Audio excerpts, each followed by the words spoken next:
Welcome to everyone. Govinda Saviruchi GVR all round channel. ಇವತ್ತಿನ recipe sabudana khichdi. ಪುಡಿ ಪುಡಿಯಾಗಿರುವ ಉದುರಾಗಿರುವ ದಾನೆ ಇರುವ ಈ ಸಾಬುದಾನ ಖಿಚಡಿಯನ್ನ ಹೇಗೆ ಮಾಡೋದಂತ ನೋಡೋಣ ಬನ್ನಿ. ಎಷ್ಟೋ ಜನರು ಹೇಳ್ತಿರ್ತಾರೆ, ನಾವು ಸಾಬುದಾನೆ ಮಾಡಿದ್ರೆ ಮುದ್ದೆ ಆಗುತ್ತೆ, ಉಂಡೆ ಆಗುತ್ತೆ, ಪುಡಿ ಪುಡಿನೇ ಆಗಲ್ಲ, ಗಟ್ಟಿಗಾಗತ್ತೆ ಅಂಥೇಳಿ. ಹೌದು ಬಂಧುಗಳೇ, ನಿಜ. ನಾನು ಕೂಡ ನೋಡಿದ್ದೀನಿ ತುಂಬ ಜನರ ಮನೆಯಲ್ಲಿ ಅದು ಬೆಂದಿರಲ್ಲ, ಹಸಿ ಬಿಸಿ ಇರುತ್ತೆ. ಅದು ಉಂಡೆ ಉಂಡೆ ಆಗಿಬಿಟ್ರೆ ಬೇಯೋದೇ ಇಲ್ಲ. ಆ ಹಸಿ ಬಿಸಿ ತಿಂದರೆ ನಮಗೆ ಡೈಜೆಷನ್ ಕೂಡ ಪ್ರಾಬ್ಲಮ್ಮು, ಹೆಲ್ತ್ಗೆ ಪ್ರಾಬ್ಲಮ್ಮು. ಹಾಗಾಗಿ ಇದು ಸಾಬುದಾನೆ ನಮ್ಮ ಆರೋಗ್ಯಕ್ಕೆ ತುಂಬಾ ಒಳ್ಳೆಯದು. ಆದರೆ ನಾವು ಕರೆಕ್ಟ್ ಪ್ರಮಾಣದಲ್ಲಿ ಕರೆಕ್ಟಾಗಿ ನಾವು ಮಾಡಿದರೆ ಇದರಷ್ಟ ಆರೋಗ್ಯದ ತಿಂಡಿ ಇನ್ನೊಂದಿಲ್ಲ ಬಂಧುಗಳೇ. ತುಂಬಾ ರುಚಿಯಾಗಿರುತ್ತೆ. ನೋಡ್ತಾ ಇದ್ದೀರಲ್ವ, ಹೀಗೆ ಪುಡಿ ಪುಡಿ ದಾನೆ ಸ್ವಲ್ಪನೂ ಗಂಟಿಲ್ಲ. ಇದ್ರ ತುಂಬ ರುಚಿಯಾಗಿರುವಂಥ, ತುಂಬ ಟೇಸ್ಟ್ ಆಗಿರುವಂಥ, ಸಖತ್ ಟೇಸ್ಟ್ ಇರುತ್ತೆ ಬಂಧುಗಳೇ. ಒಂದ್ಸಾರಿ ನೀವು ಮಾಡ್ಕೊಂಡು ನೋಡಿದ್ರೆ ದಿನಾನು ಮಾಡ್ಕೋತೀರಾ. ಪ್ರತಿದಿನ ಯಾವುದೋ ಒಂದು ರೂಪದಲ್ಲಿ ನಾವು ಈ ಸಾಬುದಾನೆಯನ್ನು ಸೇವಿಸಿದರೆ ತುಂಬಾ ಒಳ್ಳೆಯದು ಬಂಧುಗಳೇ. ನೋಡಿದ್ರಲ್ವಾ, ಈ ಸಾಬುದಾನೆ ದಾನೆ ಪುಡಿ ಪುಡಿ ಹಾಗೆ ಚೂರಾಗಿರುವಂಥ ನಮ್ಮ ಉದುರಾಗಿರುವಂಥ ಸಾಬುದಾನೆಯನ್ನು ಹೇಗೆ ಮಾಡೋದಂತ ನೋಡೋಣ ಬನ್ನಿ. ಮೊದಲಿಗೆ ಕರೆಕ್ಟ್ ಪ್ರೊಸೀಜರು, ಕರೆಕ್ಟ್ ಅಳತೆಯಲ್ಲಿ ಕರೆಕ್ಟಾಗಿ ನಾವು ಮಾಡಿದರೆ ಈ ಸಾಬುದಾನೆ ಸ್ವಲ್ಪನೂ ಜಿಗುಟಾಗಲ್ಲ, ಸ್ವಲ್ಪನೂ ಅಂಟಾಗಲ್ಲ. ಅದು ಚೆನ್ನಾಗಿನೂ ಕೂಡ ಫ್ರೈ ಆಗುತ್ತೆ, ತುಂಬಾ ರುಚಿಯಾಗಿರುತ್ತೆ. ಹಾಗಾದರೆ ನನ್ನ ಎಲ್ಲ ರೆಸಿಪಿನೂ ನೀವು ನೋಡಬೇಕು ಅಂತಂದರೆ ಸಬ್ಸ್ಕ್ರೈಬ್ ಅಂತ ಕೆಂಪು ಅಕ್ಷರದಲ್ಲಿ ಬರುತ್ತಲ್ವಾ, ಅದನ್ನು ಪ್ರೆಸ್ ಮಾಡಿ. ಅದಾದಮೇಲೆ ಗಂಟೆ ಸಿಂಬಲ್ ಬರುತ್ತೆ, ಅದನ್ನು ಪ್ರೆಸ್ ಮಾಡಿ. ಅದಾದಮೇಲೆ ಆಲ್ ಆಪ್ಷನ್ ಬರುತ್ತೆ, ಅದನ್ನು ಪ್ರೆಸ್ ಮಾಡಿ. ಅವಾಗ ನಾವು ಹಾಕುವಂಥ ಎಲ್ಲ ರೆಸಿಪಿಯ ನೋಟಿಫಿಕೇಶನ್ ಎಲ್ಲರಿಗಿಂತ ಮುಂಚಿತವಾಗಿ ನಿಮಗೆ ಬಂದು ಸೇರುತ್ತೆ. ಎಲ್ಲರಿಗಿಂತ ಮುಂಚಿತವಾಗಿ ನೀವೇ ನೋಡ್ಬೋದು. ಇದನ್ನು ರೆಡಿ ಮಾಡಲಿಕ್ಕೆ ಇಲ್ಲಿ ನಾನು ಸಾಬುದಾನಿ 2 ಗ್ಲಾಸನ್ನು ತಗೋತಾ ಇದ್ದೀನಿ. ಒಬ್ಬರಿಗೆ 1 ಗ್ಲಾಸ್ ಬಂದಾಗ ನಾನು ಇಬ್ಬರಿಗೆ ಆಗುವಷ್ಟು ನಾನು ಈ ಸಾಬುದಾನಿ ಖಿಚಡಿಯನ್ನು ಮಾಡಿ ತೋರಿಸ್ತಾ ಇದ್ದೀನಿ. ನೋಡ್ತಾ ಇದ್ದೀರಲ್ವಾ, ಈ ಸಾಬುದಾನಿ ತಗೋಬೇಕಾದ್ರೂ ಕೂಡ ನೀವು ನೋಡಿ ತಗೊಳ್ಳಿ, ಚೆನ್ನಾಗಿರೋ ಸಾಬುದಾನಿಯನ್ನು ತಗೊಳ್ಳಿ. ಅವಾಗ ನಮ್ಮ ಖಿಚಡಿ ಅನ್ನೋದು ಸೂಪರ್ ಆಗಿರುತ್ತೆ. ಇದರಲ್ಲಿ ಇವಾಗ ಮುಂಚೆ ಒಂದೇ ಥರ ಬರ್ತಿತ್ತು, ಇವಾಗ ನಾನಾ ನಮ್ನಿ ಬರುತ್ತೆ ಸಾಬುದಾನಿ. ಇವಾಗ ನೋಡಿ, ನಾವು ಪುರಾತನದಿಂದ ಯಾವ ಸಾಬುದಾನಿ ಯೂಸ್ ಮಾಡ್ತಾ ಇದ್ದೀವಿ ಅದೇ ಸಾಬುದಾನಿಯನ್ನು ನಾನು ತೊಗೊಂಡು ಬಂದಿದ್ದೀನಿ. ಈ ಕಡೆ ಚಿಕ್ಕದಲ್ಲ, ಈ ಕಡೆ ದಪ್ಪದಲ್ಲ, ಮೀಡಿಯಮ್ ಸೈಜ್ ಇರೋ ಸಾಬುದಾನಿ ಬಂಧುಗಳೇ ಇದು. ಇದರಲ್ಲಿ 2 ಗ್ಲಾಸ್ ಸಾಬುದಾನಿಯಲ್ಲಿ ನಾವು ನೀಟಾಗಿ ನೀರು ಹಾಕಿಬಿಟ್ಟು ಚೆನ್ನಾಗಿ ತಿಕ್ಕಿ 3-4 ಸಾರಿ ತೊಳ್ಕೊಂಡ್ಬಿಡ್ಬೇಕು ನಾವು. ಯಾಕಂದರೆ ಅದರ ಮೇಲಿರುವಂಥ ಟಾರ್ಜ್ ಇರುತ್ತಲ್ವ, ಅದೆಲ್ಲ ಹೋಗಬೇಕು ನಮಗೆ. ಅಂದರೆ ನಮ್ಮ ಸಾಬುದಾನಿ ಅನ್ನೋದು ಅಂಟಾಗಲ್ಲ, ಜಿಗುಟಾಗಲ್ಲ, ತಳ ಹಿಡಿಯಲ್ಲ. ತುಂಬಾ ಪುಡಿ ಪುಡಿಯಾಗಿ ಉದುರಾಗಿ ದಾನೆಯಾಗಿ ರೆಡಿ ಆಗುತ್ತೆ ನಮ್ಮದು. ಇವಾಗ ನೋಡಿ, ಇದನ್ನು ನೀರು ಇದೆಲ್ಲ ಹೀಗೆ ತಿಕ್ಕಿದೆಯಲ್ಲ, ತಿಕ್ಕಿ ಇದನ್ನು ನೀರನ್ನು ನಾವು ತೆಗೆದು ಬಿಡೋಣ. 2 ಸಾರಿ ನಾನು ತೊಳ್ಕೊಂಡು ಬಂದಿದ್ದೀನಿ. 2-3 ಸಾರಿ ತೊಳಿರಿ, ಏನು ತೊಂದರೆ ಏನಿಲ್ಲ. ಇದರಲ್ಲಿ ಎಲ್ಲ ನೀರನ್ನು ನಾವು ಸೋದಿಸ್ಕೋಬೇಕು. ನಿಮಗೆ ನೀರು ಸೋದಿಸ್ಕೊಳ್ಳೋಕೆ ಬಂದಿಲ್ಲ ಅಂದರೆ ಒಂದು ಜಲ್ಲಡೆಯಲ್ಲಿ ಹಾಕಿಬಿಡಿ, ಎಲ್ಲ ನೀರು ಹೋಗ್ಬಿಡುತ್ತೆ. ಇವಾಗ ನಾವು ಎಷ್ಟು ಸಾಬುದಾನಿಯನ್ನು ತಗೊಂಡಿದ್ದೀವಿ, ನಾವು 2 ಗ್ಲಾಸ್ ಸಾಬುದಾನಿ ತಗೊಂಡಿದ್ರೆ 1 ಗ್ಲಾಸ್ ಫುಲ್ಲು ನೀರನ್ನು ಹಾಕ್ಬಿಡ್ಬೇಕು ನಾವು ಅದಕ್ಕೆ. ಅದರಲ್ಲಿ ಮುಂಚೆ ನೀರು ಎಷ್ಟು ಇರಬಾರ್ದು, ನಾವು ನೀರನ್ನು ಎಲ್ಲನೂ ನೀಟಾಗಿ ತೆಗೆದಿರಬೇಕು. ನೀಟಾಗಿ ತೆಗೆದ ಮೇಲೆ ನಾವು ಅದರಲ್ಲಿ 1 ಗ್ಲಾಸ್ ನೀರನ್ನು ಹಾಕಬೇಕು. ತುಂಬಾ ಹಿಂಗೆ ಹಾಕಿಬಿಟ್ಟು ಸಾಬುದಾನಿಯಲ್ಲಿ ಎಲ್ಲ ನೀರಿನಲ್ಲಿ ಅದು ಮುಳುಗಬೇಕು. ಆ ಥರ ಮುಳುಗಿಸಿ ನಾವೇನು ಮಾಡಬೇಕಂದ್ರೆ 5-6 ತಾಸು ಇದನ್ನು ರೆಸ್ಟಿಗೆ ಬಿಟ್ಬಿಡಬೇಕು. ಆವಾಗ ನಮಗೆ ನೀರೆಲ್ಲ ಹೀರಿಬಿಟ್ಟು ಮೃದುವಾದಂಥ ಸಾಬುದಾನಿ ರೆಡಿ ಆಗುತ್ತೆ. ನಾವು ಬೆಳಗ್ಗೆ ಮಾಡಬೇಕಂದ್ರೆ ರಾತ್ರಿನೇ ನಾವು ಇದನ್ನು ತೊಳೆದು ನೆನೆ ಇಡಬೇಕು ಬಂಧುಗಳೇ. ನಾವು ಸಾಯಂಕಾಲ ಮಾಡಬೇಕಂದ್ರೆ ಬೆಳಗ್ಗೆ ಮಾಡಿಬಿಟ್ಟು ನಾವು ಸಾಯಂಕಾಲನ ಮಾಡ್ಕೋಬಹುದು. ಇವಾಗ ನಾನು ರಾತ್ರಿನೇ ತೊಳೆದು ಇಟ್ಟಿದ್ದೀನಿ, ಯಾಕಂದರೆ ನಾನು ಬೆಳಗ್ಗೆನೇ ಮಾಡ್ತಾ ಇದ್ದಿದ್ದು, ಬ್ರೇಕ್ಫಾಸ್ಟಿಗೆ ಮಾಡ್ತಾ ಇದ್ದೀನಿ. ನಾನು ರಾತ್ರಿನೇ ತೊಳೆದು ನಾನು ಮುಚ್ಚಿಡ್ತಾ ಇದ್ದೀನಿ. ಇವಾಗ ಬೆಳಗ್ಗೆ ನೋಡಿ ಎಷ್ಟು ಉದುರಾಗಿದೆ, ಪುಡಿ ಪುಡಿ ಆಗಿರುತ್ತೆ. ಇದು ನೋಡ್ತಾ ಇದ್ದೀರಲ್ವ, ನೋಡಿ ತುಂಬಾ ಸಾಫ್ಟ್ ಆಗಿರುತ್ತೆ, ಸ್ಮೂತ್ ಆಗಿರುತ್ತೆ. ನಮ್ಗೆ ಈ ಖಿಚಡಿ ಮಾಡಬೇಕು ಸಾಬುದಾನಿದಂದರೆ ಮೇನ್ ನಾವು ಸಾಬುದಾನಿಯನ್ನು ನೆನೆಸ್ಕೊಳ್ಳೋದೇ ಮೇನ್ ಆಗಿರುತ್ತೆ ಬಂಧುಗಳೇ. ಅದರಲ್ಲಿ ಎಷ್ಟು ನೀರು ಹಾಕಬೇಕು, ಹೇಗೆ ನೆನೆಸ್ಬೇಕು, ನಾವು ಎಷ್ಟು ತಾಸು ನೆನೆಸ್ಬೇಕು ಅನ್ನೋದೇ ಮುಖ್ಯ ಆಗಿರುತ್ತೆ. ನೋಡಿದ್ರಲ್ವ, ನಮ್ಮ ಕೈಗೆ ಎಷ್ಟು ಹತ್ತುತ್ತಾ ಇಲ್ಲ, ಪುಡಿ ಪುಡಿ ಆಗಿದೆ, ಕೈಗೆ ಎಷ್ಟು ಹತ್ತುತ್ತಾ ಇಲ್ಲ. ಈ ಕಡೆ ನಾವು ಒಂದು ಪ್ಯಾನನ್ನು ಇಟ್ಟು ನಾವು ಎಷ್ಟು ಸಾಬುದಾನಿ ತೊಗೊಂಡಿದ್ದೀವಿ, 2 ಗ್ಲಾಸ್ ಸಾಬುದಾನಿ ತೊಗೊಂಡಿದ್ದೀವಿ. 1 ಗ್ಲಾಸ್ ಶೇಂಗಾನ ನಾನು ಈ ಕಡೆ ಗ್ಯಾಸನ್ನು ಹಚ್ಬಿಟ್ಟು ಫ್ರೈ ಮಾಡ್ಕೋತಾ ಇದ್ದೀನಿ. ನಾವು ಇಷ್ಟು ಶೇಂಗಾ ಹಾಕಿದರೆ ನಮಗೆ ಚೆನ್ನಾಗಿರುತ್ತೆ, ಹಾಗೆ ಪುಡಿ ಪುಡಿನೂ ಆಗುತ್ತೆ. ನಮ್ಮ ಸಾಬುದಾನಿ ತಿನ್ನಲಿಕ್ಕೆ ತುಂಬಾ ರುಚಿಯಾಗಿರುತ್ತೆ. ಇವಾಗ ನೋಡಿ, ಇದು ಶೇಂಗಾ ಫ್ರೈ ಆಯಿತು ನೋಡ್ರಿ. ತಿಕ್ಕಿದ್ರೆ ನೋಡ್ರಿ ನಮಗೆ ಪುಡಿ ಆಗ್ತಾ ಇದೆ. ಇಷ್ಟು ಪಟ ಅಂದು ಓಪನ್ ಆದರೆ ಆಯಿತು, ನಮ್ಮ ಶೇಂಗಾ ರೆಡಿ ಆಯಿತು.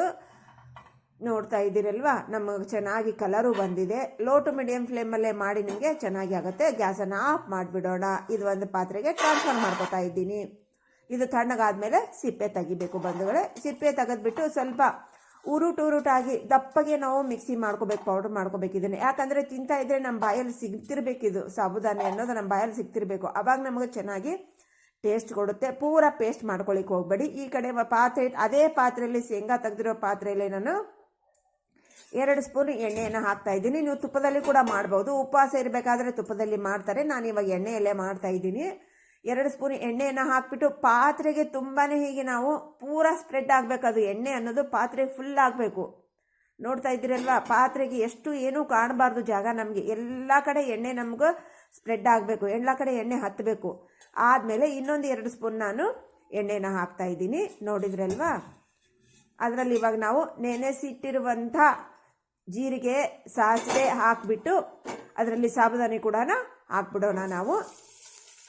ನೋಡಿದ್ರಲ್ವಾ, ಈ ಸಾಬುದಾನಿ ಕೂಡ ನಾನು ಇದರಲ್ಲಿ ಹಾಕ್ತಾ ಇದ್ದೀನಿ. ಇದ್ರ ಮೇಲೆ ನಾನು ಇನ್ನೂ ಒಂದು 2 ಸ್ಪೂನು ಸಾಬುದಾನಿ ಮೇಲೆ ಮಿಕ್ಸ್ ಮಾಡ್ತಾ ಇಲ್ಲ, ಮಿಕ್ಸ್ ಮಾಡ್ದೇನೆ ಇವಾಗ ಒಂದು 2 ಸ್ಪೂನ್ ಇದರ ಮೇಲೆ ನಾನು ಎಣ್ಣೆಯನ್ನು ಹಾಕ್ತಾ ಇದ್ದೀನಿ. ಅಂದರೆ 1 ಗ್ಲಾಸಿಗೆ 3 ಸ್ಪೂನ್, 3 ಟೇಬಲ್ ಸ್ಪೂನ್ ನಾವು ಎಣ್ಣೆಯನ್ನು ಹಾಕಬೇಕಾಗುತ್ತೆ. ಇವಾಗ 2 ಗ್ಲಾಸಿಗೆ ನಾನು 6 ಸ್ಪೂನ್ ಎಣ್ಣೆಯನ್ನು ಸೇರಿಸಿದ್ದೀನಿ. ಇವಾಗ ನೋಡಿ ಮಿಕ್ಸ್ ಮಾಡ್ತಾ ಇದ್ದೀನಿ. ಇದು ತುಂಬಾ ರುಚಿಯಾಗಿರುತ್ತೆ, ತಳ ಹಿಡಿಯಲ್ಲ. ಇವಾಗ ನಮಗೆ ಮುದ್ದೆ ಅನಿಸಿದ್ರು ಕೂಡ ಆಮೇಲೆ ಅದು ಯಾವ ರೀತಿ ನಮಗೆ ಬಿಡ್ತಾ ಬರುತ್ತೆ, ಯಾವ ರೀತಿ ನಮಗೆ ಪುಡಿ ಆಗುತ್ತೆ ಅನ್ನೋದು ಕೂಡ ನಾನು ನಿಮಗೆ ತೋರಿಸ್ತೀನಿ. ಮಾಡಬೇಕಾದ್ರೆ ಇದು ಮುದ್ದೆ ಆಗುತ್ತೆ, ಉಂಡೆ ಆಗುತ್ತೆ. ಆದರೆ ಅದು ಯಾವ ರೀತಿ ಬಿಡ್ತಾ ಬರುತ್ತೆ ನಮಗೆ ಅನ್ನೋದು ಕೂಡ ಇದರಲ್ಲಿ ನೀಟಾಗಿ ನಾನು ತೋರಿಸ್ತೀನಿ. ನೀವು ಫುಲ್ ವಿಡಿಯೋ ನೋಡಿ ಆವಾಗ ನಿಮಗೆ ಅರ್ಥ ಆಗುತ್ತೆ. ಅರ್ಧಂಬರ್ಧ ವಿಡಿಯೋ ನೋಡಿ ಸ್ಕಿಪ್ ಮಾಡಿದ್ರೆ ಏನೂ ಅರ್ಥ ಆಗಲ್ಲ. ತುಂಬ ಜನರಿಗೆ ಸಾಬುದಾನಿ ಮುದ್ದಿನೇ ಆಗುತ್ತೆ ಬಂಧುಗಳೇ.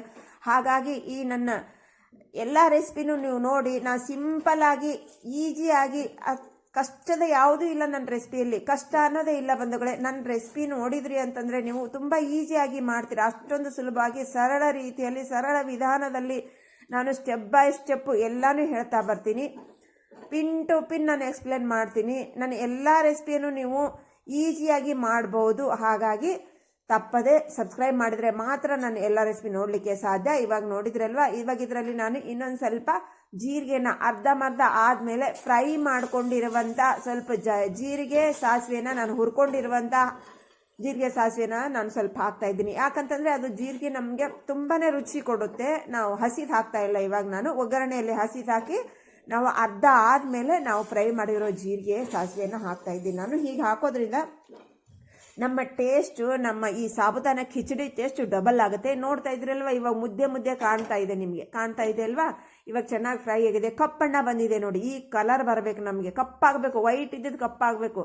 ತುಂಬಾ ಸಾಫ್ಟ್ ಆಗಿರುತ್ತೆ, ತುಂಬಾ ಸ್ಮೂತ್ ಆಗಿರುತ್ತೆ ಇದು. ಇವಾಗ ಇದರಲ್ಲಿ ನಾನು ಒಂದು ಅರ್ಧ ಸ್ಪೂನ್ನಂತೆ 2 ಸಾರಿ ನಾನು ಚಿಲ್ಲಿ ಪೌಡ್ರ್ ಹಾಕಿದ್ದೀನಿ. ಹಾಗೆ ಸ್ವಲ್ಪ ಅರ್ಧ ಸ್ಪೂನು ನಾನು ಉಪ್ಪನ್ನು ಸೇರಿಸಿದ್ದೀನಿ. ಸ್ವಲ್ಪ ಅರಿಶಿನ ಪುಡಿ, 1/4 ಸ್ಪೂನ್ ಅರಿಶಿನ ಪುಡಿ. ಹಾಗೆ ನಾವು ಇದನ್ನು ಪೌಡ್ರ್ ಮಾಡ್ಕೊಂಡಿದ್ದೀವಲ್ವ ಶೇಂಗಾನ, ಅದನ್ನು ನಾನು ಸ್ವಲ್ಪ ಉಡಿಸಿದ್ದೀನಿ. ಬೇಕಂದರೆ ಮತ್ತೆ ಹಾಕೋಣ, ಒಂದೇ ಸಲ ಹಾಕ್ಲಿಕ್ಕೆ ಹೋಗ್ಬೇಡಿ.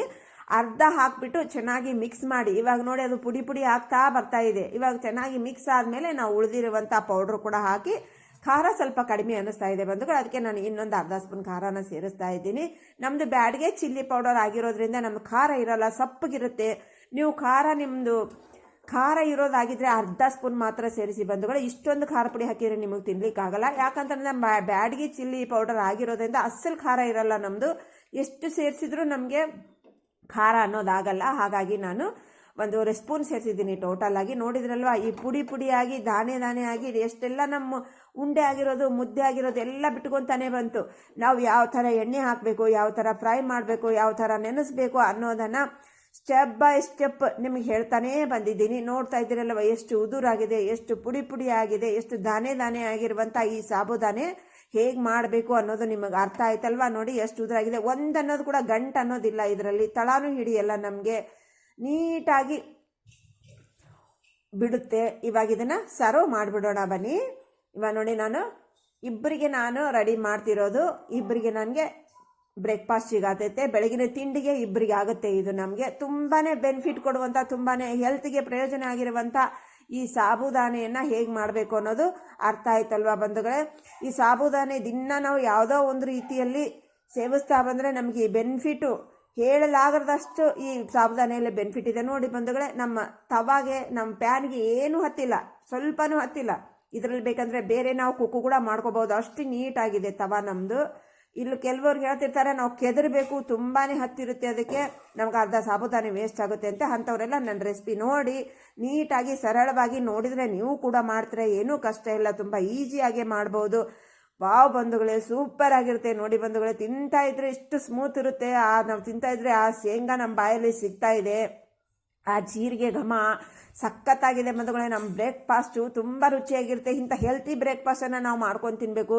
ಯಾವುದೇ ಪಿಜ್ಜಾ ಬರ್ಗರು ಅದು ಇದು ಮಾಡ್ಕೊಂಡು ತಿನ್ನೋ ಬದಲು ನಮ್ಗೆ ಹೆಲ್ತಿಗೆ ಪ್ರಯೋಜನವಾಗುವಂಥ ಇಂಥ ರೆಸಿಪಿಯನ್ನು ನೀವು ದಿನ ನೋಡಿಬಿಟ್ಟು ಒಂದೊಂದು ಮಾಡ್ಕೊಂಡು ತಿಂದರೆ ನಮ್ಗೆ ಆರೋಗ್ಯ ಕೂಡ ಒಳ್ಳೆಯದು. ಎಷ್ಟೊಂದು ರುಚಿಯಾಗಿದೆ ಬಂಧುಗಳೇ, ಹೇಳಲಿಕ್ಕಾಗಲ್ಲ. ನೀವು ತಪ್ಪದೇ ಮಾಡ್ಕೊಂಡು ನೋಡಿದರೆ ಮಾತ್ರ ಇದರದ್ದು ಟೇಸ್ಟ್ ಹೇಗಿದೆ, ಇದು ರುಚಿ ಹೇಗಿದೆ ಅಂತ ಹೇಳೋಕೆ ಸಾಧ್ಯ ಬಂಧುಗಳೇ.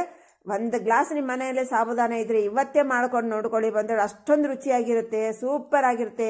ಈ ರುಚಿಯಾಗಿರುವಂಥ ಇಷ್ಟೊಂದು ಬೆನಿಫಿಟ್ ಕೊಡುವಂಥ ನಮಗೆ ಈ ಸಾಬುದಾನೆ ತಿನ್ನೋದ್ರಿಂದ ತುಂಬಾ ಉಪಯೋಗ ಇದೆ. ಹೇಳಲಾರದಾಗದಷ್ಟು ನಮಗೆ ಆರೋಗ್ಯಕ್ಕೆ ಪ್ರಯೋಜನಕಾರಿ ಅಂತಲೇ ಹೇಳ್ಬೋದು. ನೋಡಿದ್ರಲ್ವಾ ನಮ್ಮ ಈ ಸಾಬುದಾನಿ ಕಿಚಡಿ ಹೇಗೆ ಮಾಡೋದು ಅಂತ ಸಂಪೂರ್ಣ ಮಾಹಿತಿ ನಿಮಗೆ ದೊರೆತಿದೆ ಅನ್ಕೊಂತಾ ಇದ್ದೀನಿ. ಇಷ್ಟ ಆದರೆ ಬಂಧು ಸರ್ಕಲ್ಗೆ ತಿಳಿಸೋದನ್ನ ಮರಿಬೇಡಿ. ಇನ್ನೊಂದು ರೆಸಿಪಿಯಲ್ಲಿ ಸಿಗೋಣ. ಬಾಯ್.